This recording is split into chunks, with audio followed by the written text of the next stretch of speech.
So we have our new restrictions for all of the UK and Scotland, I believe, for people that have poultry, ducks, which is you need biosecurity in place. So I've got a post, I'm going to put some bits up for you. You do need foot baths outside any enclosure that you have. You need to be obviously cleaning hands, things like that. You need to be changing your clothes when you finish doing what you're doing. We've got indoor birds, obviously, because we have the parrots. So we have to make sure that we don't bring anything in that might be outside.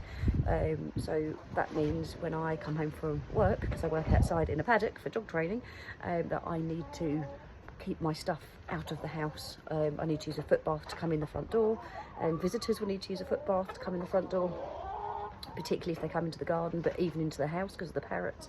We have to record anyone that comes down and visits any of the enclosures, which we don't have a lot of visitors, but we have to record that sort of thing. We have to record when we go in and out as well. So that's just a few things. There are more things on the list, but we don't have active housing restrictions yet in Essex. However, ours have been under cover for over a month now, because the closest place with confirmed cases of bird flu, hello puppet, have been only in Suffolk. So I just want to show you this little lady. You're so cute. It was only Suffolk, and we're northeast Essex, so we've had our birds, oh, I forgot the stuff, we have kept our birds under cover since there were quite a few cases confirmed in Norfolk and Suffolk, so probably start just after the start of December, I guess. So yeah, so ours have been undercover, so that's been lots of extra stimulation and extra greens and things for them to keep them occupied. But actual housing restriction for Suffolk and Norfolk wasn't until just before Christmas. So, you know, we do it because we are caring for our birds, as opposed to it just being because you have to do it. And not everyone does it, and unfortunately that means that cases carry on spreading, and it means that people that are doing it have to do it for longer. But there you go, it's not too bad. A couple of years ago we started putting ours in lockdown in the September, because there were a few confirmed cases only about 11-12 kilometres away, and that was close enough for us. But the actual lockdown didn't start until the December, and then it didn't finish until the May.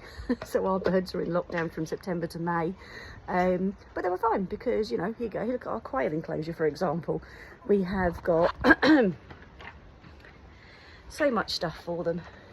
They've got things to perch on, not that they do, because the quail are ground birds, but they nest there. They've got things to explore. They've got things to look at. They've got stuff to do. Hello in there. And if they really want to, they can chat to these guys. Hello. So, you know, they've got stuff to do.